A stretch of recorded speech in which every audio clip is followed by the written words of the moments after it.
పరిశుద్ధుడా, ప్రేమ కలిగిన తండ్రి, కృపా సత్య సంపన్నుడా, ఈ సాయంకాల సమయంలో మొదటి వర్తమానం ద్వారా మీ మాటల్లో వినిపింప చేయడానికి మీరు అనుగ్రహించిన సమయాన్ని బట్టి మీ కృతజ్ఞతాస్తుతులు చెల్లిస్తున్నాం తండ్రి. చెబుతున్న నాకు, విడిచిన బిడ్డలందరికీ మంచి జ్ఞానాన్ని, వివేచించే జ్ఞానాన్ని, వినగలిగే సామర్థ్యాన్ని దయచేయమని క్రీస్తు పేర మేము వేడుకుంటున్నాం మా తండ్రి. ఆమేన్. మంచిది. ప్రియమైన దేవుని వల్ల ఈ సమయంలో కొద్ది నిమిషాలు దేవుని యొక్క మాటలను మనము ఆలోచన చేద్దాం. దేవుడు మనకు అనుగ్రహించిన ఈ సమయాన్ని బట్టి దేవాది దేవునికి మహిమ కలుగును గాక. ఆమేన్.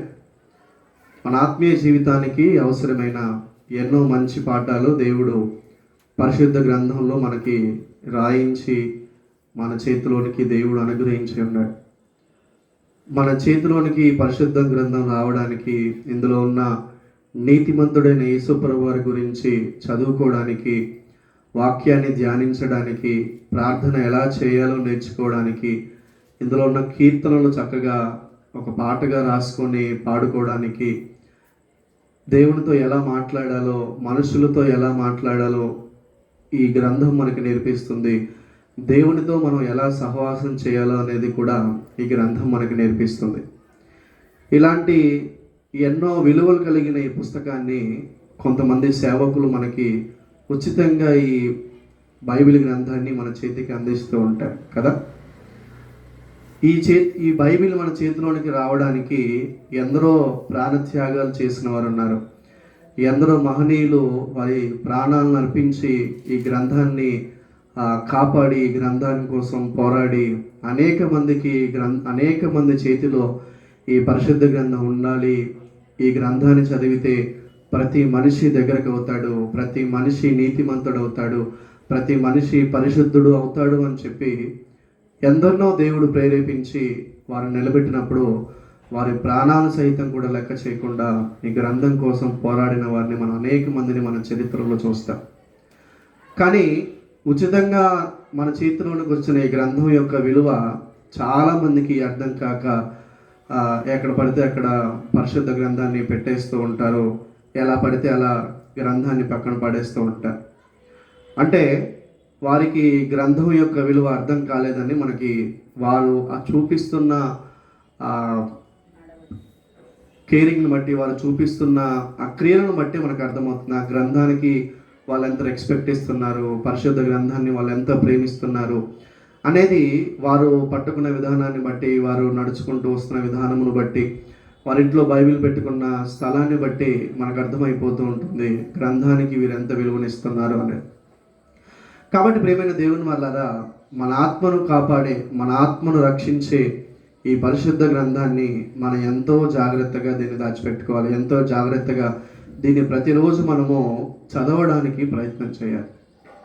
ఒకరోజు స్కూల్ ఆబ్సెంట్ అయితేనే రెండో రోజు చెప్పే పాఠం మనకు అర్థం కాదు. అదేవిధంగా గ్రంథంలో చెప్పబడిన ప్రతి మాట మనము ప్రతిరోజు నేర్చుకోకపోతే, ప్రతిరోజు చదవకపోతే మనకి ఎప్పటికీ కూడా గ్రంథం అర్థం కాకుండా పోతుంది. ఆత్మీయ జీవితంలో నిలబడే శక్తిని మనం కోల్పోతూ ఉంటాం. కాబట్టి పరిశుద్ధ గ్రంథంలో ఈరోజు ఒక చక్కటి పాఠాన్ని మనం ఆలోచన చేద్దాం. ఈ సమాజంలో దేవుడు మనకి కొన్ని బంధాలని దేవుడు అనుగ్రహిస్తూ ఉంటాడు. అవి కాలేజ్కి వెళ్ళినప్పుడు ఫ్రెండ్స్ రూపంలో మనకు ఉంటూ ఉంటారు, రక్త సంబంధులు ఉంటారు, ఇరుగు పొరుగు వారు ఉంటారు, ఉద్యోగం చేయడానికి వెళ్ళినప్పుడు కొలీగ్స్గా మనకి కొంతమంది స్నేహితులు పరిచయం అవుతూ ఉంటారు. అంటే మనం స్కూల్కి వెళ్ళినా, కాలేజ్కి వెళ్ళినా, ఉద్యోగం చేయడానికి వెళ్ళినా, లేదా ఏదైనా ఒక పని చేయడానికి వేరొక ఊరు వెళ్ళినా, ట్రాన్స్ఫర్స్ అయ్యి వేరొక ఊరు వెళ్ళినా, ఎక్కడికి వెళ్ళినా సరే ఇరుగు పొరుగు వారి స్నేహబంధం అనేది మనకి ఏర్పడుతూ ఉంటుంది కదా. ఇలాంటి మంచి స్నేహబంధాన్ని అనుగ్రహించిన వాడు దేవుడు.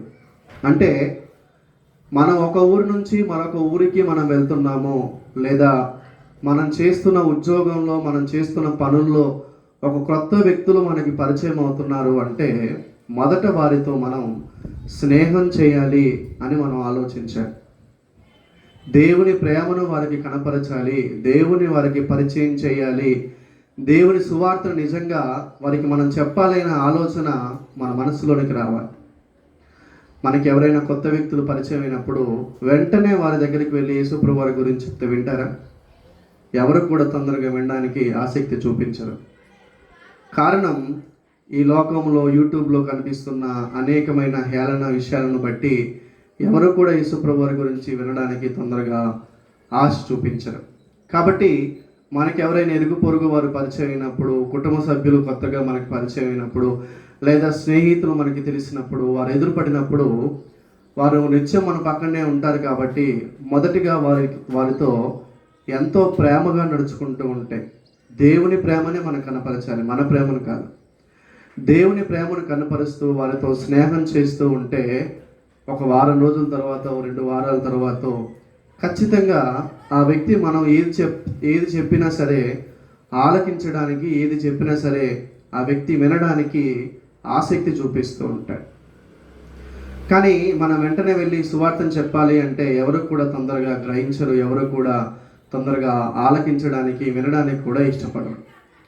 కాబట్టి మన ఇరుగు పొరుగు వారైనా, స్నేహితులైనా, వీరందరినీ కొత్త వ్యక్తుల్ని దేవుడు మనకి పరిచయం చేస్తున్నాడు అంటే మనం వారికి దేవుణ్ణి పరిచయం చేయాలనే ఉద్దేశంతో దేవుడు మనల్ని మంచి వాళ్ళని పరిచయం చేస్తూ ఉంటాడు. ఆ పరిచయం చేయబడిన వ్యక్తులకి దేవుని పరిచయం చేసి దేవునిలో నిలబెట్టే ప్రయత్నం మన దగ్గర చేయగలిగే సామర్థ్యం లేకపోయినా దేవుడు వారి ఎదుట మనల్ని నిలబెట్టి మన నోట ఆయన మాటలు వినిపించి దేవుడు ప్రతి ఒక్క వ్యక్తిని సిద్ధపరుస్తూ ఉంటాడు. కానీ దేవుడు ఈ లోకంలో ఎవరితోనైతే పొత్తు పెట్టుకోకూడదని చెప్పాడో, దేవుడు ఎవరితోనైతే స్నేహం చేయకూడదని చెప్పాడో, దేవుడు ఎవరితోనైతే మాట్లాడకూడదని దేవుడు చెప్పాడో వారితో అసలు మాట్లాడకూడదు, వారితో అసలు మనము కనీసం కన్నెత్తి కూడా మనం చూడడానికి ప్రయత్నం చేయకూడదు. కారణం ఏంటి అంటే దేవుడే తన దృష్టిలో ఈ ప్రాంతాన్ని, ఈ సమాజాన్ని శత్రుశేషంగా భావించినప్పుడు వారితో మనం ఏమాత్రం కూడా పొత్తు పెట్టుకోవడానికి మనం ప్రయత్నం చేయకూడదు. దేవుడు ఏదైనా ఒక కారణం ఏ కారణం లేకుండా దేవుడు మనకి భూమి మీద ఏ పని కూడా అప్పగించడు ప్రియులారా. కాబట్టి మన ఆత్మీయ జీవితంలో మనం బలపరచబడాలి అంటే మన ఈ లోకంలో దుష్టునితో ఎప్పుడు కూడా మనం సహవాసం చేయకూడదు. దుష్టుని ఆలోచనలు చెప్పే వారితో ఎప్పుడు కూడా మన సహవాసం చేయకూడదు, వారితో నడవకూడదని దేవుడు చెప్పాడు. కాబట్టి పరిశుద్ధ గ్రంథంలో దేవుడు వీరు మీ శత్రువులు, మీరు కనాను దేశానికి వెళ్ళబోయే ముందు ఆ ప్రాంతంలో ఉన్న వారితో ఎవరితో కూడా మీరు పొత్తు పెట్టుకోకూడదు, వారు చెప్పే ఆహారపు అలవాట్లు, వారు చెప్పే నియమ నిబంధనలు వేటికి కూడా మీరు లొంగిపోకూడదు, వారు చెప్పేది ఏది కూడా మీరు చేయకూడదు అని చెప్పి దేవుడు మోషే గారి ద్వారా ఇజ్రాయేలు ప్రజలందరికీ ఆజ్ఞను ఇవ్వడం జరుగుతూ ఉంటుంది. ఈ విధంగా ఆజ్ఞను ఇవ్వడం ద్వారా దేవుడు చెప్పాడు, వీరితో మీరు స్నేహం చేయకూడదు, వీరితో మీరు సంబంధం ఏ విధంగా కూడా పెట్టుకోకూడదు అని దేవుడు చెప్పేశాడు. కానీ మనం ఏం చేస్తాము అంటే దేవుడు కనపరిచే ప్రేమని మనం మరింత ఎక్కువగా కనపరచాలని చెప్పి దేవుడు వద్దు అన్న వారి దగ్గరికి వెళ్ళి వారితో మనం మాట్లాడాలని చూస్తాం.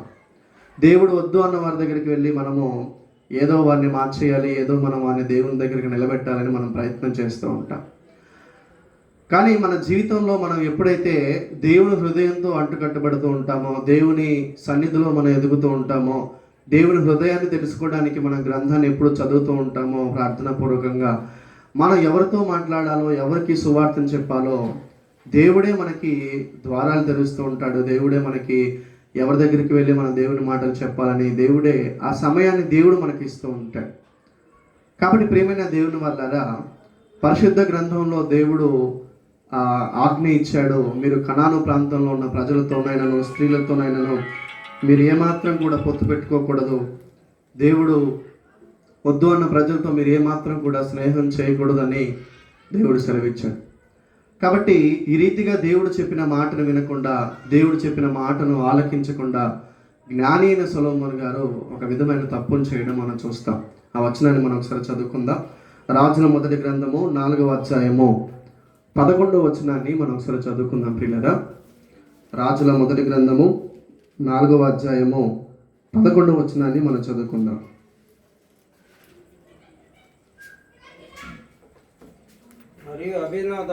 మరియు అభినాదాబు కుమారునికి దోరు మన్య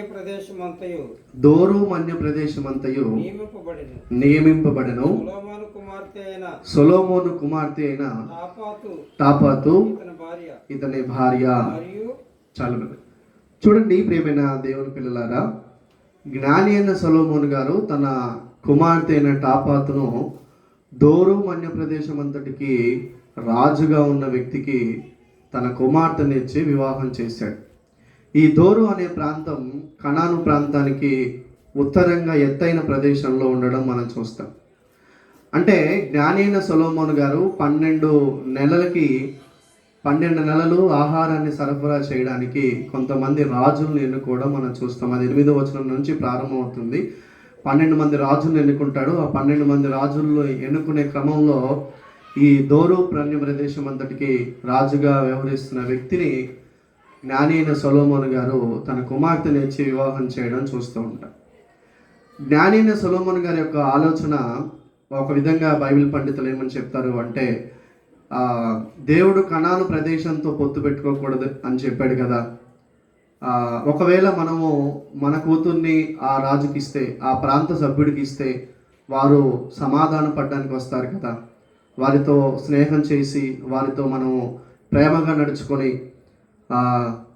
శత్రువులుగా కాకుండా మనం వారిని ప్రేమైన పిల్లలుగా, దేవుని పిల్లలుగా చూస్తూ మన దేవుని దగ్గరికి నడిపించుకుందాం. ఇక మన కుమార్తెని ఆ ఇంటి వారికి ఇస్తే కనాను ప్రాంతంలో ఉన్న వారికి మనకి ఎలాంటి గొడవలు రావు కదా అని చెప్పేసి వారితో వియమందుకోవడానికి ప్రయత్నం చేస్తున్నట్లుగా బైబిల్ పండితులు ఈ యొక్క సందర్భాన్ని బట్టి జ్ఞాని అయిన సొలొమోను గారి యొక్క ఆలోచనలు మనకు చెప్తూ ఉంటారు. కానీ దేవుడు ఎవరితో అయితే స్నేహం చేయకూడదని చెప్పాడో, దేవుడు ఎవరితోనైతే మాట్లాడకూడదని చెప్పాడో, కనీసం వారితో పొత్తు పెట్టుకోకూడదని చెప్పాడో, వారితోనూ పొత్తు పెట్టుకొని సంబంధం కుదుర్చుకొని ఆ ఇరు ప్రాంతాలని సమాధానపరచాలి అని చెప్పి ఆలోచన చేస్తున్నట్టు సొలొమోను గారి యొక్క ఆలోచన మనం చూస్తాం. కానీ ఏ జ్ఞాని అయిన సొలొమోను గారైతే ప్రాంతాలను కలిపి ఏకరాజ్యంగా ఉంటూ ఈ ప్రాంతం అంతా సమాధాన రీతిగా నడిపించబడాలని ఆలోచన చేశాడో, అదే జ్ఞాని అయిన సొలొమోను గారి ద్వారా రాజ్యం 2గా చీలిపోయింది.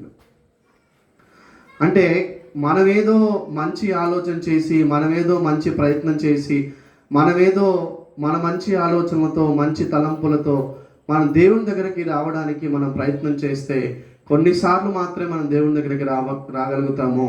కొన్నిసార్లు మాత్రమే ఒక మనిషికి మనం మంచి చేయగలుగుతాము. కొన్నిసార్లు మాత్రమే ఒక వ్యక్తితో మనం మంచి స్నేహం చేయగలుగుతాం. కానీ దేవుని ప్రేమను మనం కలిగి ఉంటే, దేవుని స్నేహభావాన్ని మనం తెలుసుకుంటే, ఎదుటి వ్యక్తి ఏ విధంగా ప్రవర్తించినా కూడా ఆ వ్యక్తితో మనం స్నేహం చేయడానికి ప్రయత్నం చేస్తాం. కాబట్టి పాత నిబంధన ప్రజల్లో దేవుడు ఇజ్రాయేల్ ప్రజలకు ఒక ఆజ్ఞ ఇచ్చాడు. కనాను ప్రాంతంలో ఉన్న ప్రజలతో మీరు ఏమాత్రము కూడా పొత్తు పెట్టుకోకూడదు అని దేవుడు చెప్పాడు. నూతన నిబంధనకు వచ్చేసరికి అపోస్తలులైన పౌలు గారు కొరింథీ సంఘానికి చెప్తారు, మీరు ఈ లోకంలో నివసిస్తున్నప్పటికీ వారితో స్నేహం చేయకూడదని చెప్తున్నారు కదా, వారితో కలిసి మాట్లాడకూడదని చెప్తున్నారు కదా, ఈ లోకానికి వేరే జీవించమని గ్రంథం చెప్తుంది కదా, ఇప్పుడు మనం ఏం చేయాలి? అలాగని కుష్టు వ్యాధి వచ్చిన వాళ్ళు ఊరు వెలుపల వెళ్ళి ఎలాగైతే ఒక ప్రత్యేక కాలనీ ఏర్పాటు చేసుకొని బ్రతుకుతున్నారో, క్రైస్తవులైన మనం కూడా ఆ విధంగా బ్రతకాలా అని ఆలోచన చేస్తే అది వ్యర్థమైన ఆలోచన. వీరి మధ్యలోనే బ్రతుకుతారు, వీరి మధ్యలోనే ఉంటారు, లోకపు ఆలోచనలు కలిగిన వారి మధ్యలోనే మీరు నివసిస్తారు. కానీ వారి ఆలోచనలతో మీ ఆలోచనలు ఎప్పుడూ కూడా ఏకీభవించకండి. వారి ఆలోచనలతో మీ ఆలోచన ఎప్పుడు కూడా వారు చెప్పిందే రైట్ అని చెప్పే నిర్ణయానికి ఎప్పుడు కూడా మీరు ఏకీభవించే స్థితిలోనికి రాకూడదని దేవుడు చెప్తున్నాడు. కాబట్టి ఎవరైనా మనకు ఒక మంచి మాటను చెప్తూ ఉన్నప్పుడు అది ఖచ్చితంగా దేవుని హృదయాన్ని దగ్గర చేసే విధంగా ఉందా, లేదా దుష్టుని హృదయానికి దగ్గర చేసే విధంగా ఉందే, వివేకం మనం కలిగి ఉండకపోతే ఎవరు ఏది చెప్పినా అది రైట్ అనే మనం భావిస్తూ ఉంటాం ప్రియుల. కాబట్టి ఆ రీతిగా మనం ఎప్పుడు కూడా జీవించకూడదు. ఆ రీతిగా ఎప్పుడు కూడా మనం దేవుని సన్నిధికి, దేవుని మాటలకి మనం ఎప్పుడు కూడా దూరంగా ఉండకూడదు. మనం ఈ లోకంలోనే ఉంటాం, తప్పుడు మాటలు మాట్లాడే వారి మధ్యలోనే బ్రతుకుతాము, లేదా నరహత్య చేసే వారి మధ్యలోనే బ్రతుకుతాము, తప్పుడు పనులు చేసే వారి మధ్యలోనే బ్రతుకుతాం. కానీ వారి ఆలోచనలకి మన ఆలోచనలకి తేడా లేకపోతే మన సన్నిధికి వచ్చిన వారి లోకంలో ఉన్న ఏమాత్రం కూడా ఆ ఇద్దరి జీవితాలకి తేడా అనేది సమాజం గుర్తించలేదు. వారు చివరికి వారే అంటారు, ఇంట్లో కూర్చున్న నేను అలాగే ఉన్నాను, చర్చికి వెళ్తున్నా నా కుటుంబ సభ్యులు కూడా అలాగే ఉన్నారు, ఇక ఏమాత్రం తేడా ఉంది, ఇంట్లో ఉన్న నేను అలాగే ఉన్నాను, దేవుని మాటలు వింటున్న వారు కూడా అలాగే ఉన్నారు, ఇక దేవుని సన్నిధికి నేను వచ్చి ఏం చేస్తాను అని చెప్పే ఆ మాటలు మాట్లాడే స్థితిలోనికి వెళ్ళిపోతూ ఉంటారు.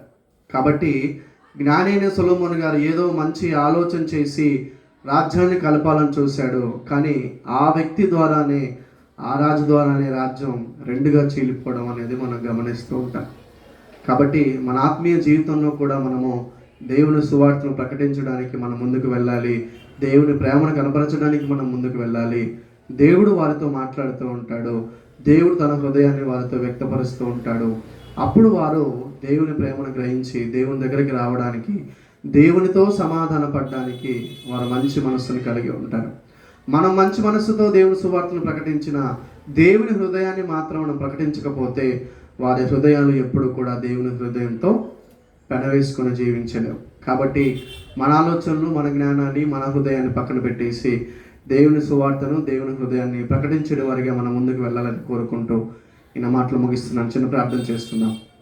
పరిశుద్ధుడ, ప్రేమ కలిగిన తండ్రి, కృపా సత్య సంపన్నుడా, దేవా, ఈ సాయంకాల సమయంలో జ్ఞాని అయిన సొలొమోను గారు తండ్రి తన కుమార్తెను తూరు ప్రాంతం మధ్యప్రదేశం అంతటికి రాజుగా ఉన్న వ్యక్తికి ఇస్తే సమాధాన పడుతుంది, రాజ్యం సమాధానంగా సస్యశ్యామలంగా ఉంటుంది అని గ్రహించి తండ్రి ఆ పని చేశాడు. కానీ ఆ రాజు ద్వారానే రాజ్యం రెండుగా చీలిపోయింది అని చివరికి తెలియచేశారు నాయన. అవును తండ్రి, ఎవరిని సమాధాన పరచాలి అన్నా, ఎవరిని సఖ్యపరచాలి అన్నా, తండ్రి ఎవరికి న్యాయం చేయాలి అన్నా మానవ మాత్రులుగా ఏ నరుడు కూడా న్యాయం చేయలేడు, ఏ నరుడు కూడా సమాధాన పరచలేడు. ఏ వ్యక్తి కూడా ఇరు కుటుంబాల మధ్యలో ఉన్న తండ్రి కోల్పోయిన ప్రేమను తిరిగి కట్టలేడు. మీ మాటలు మాత్రమే, మీరు మాత్రమే మిమ్మల్ని కలిగి ఉంటేనే ఆ ఇరు కుటుంబాలు సమాధాన పడతాయి, ఇరు కుటుంబాలు మరలా నిజమైన ప్రేమను, యథార్థమైన ప్రేమను కలిగి ఉంటాయి. కనుక నాయన, మనిషి ప్రయత్నాలు ఎప్పుడు కూడా సమాధాన పరచవు. కనుక మిమ్మల్ని పరిచయం చేస్తూ మీ సమాధానాన్ని వారి కుటుంబంలో ఉండే రీతిగా ప్రకటించే వారిగా మనం ముందుకు నడిపించమని క్రీస్తు పేరని వేడుకొంచున్నాం మా తండ్రి. ఆమెన్.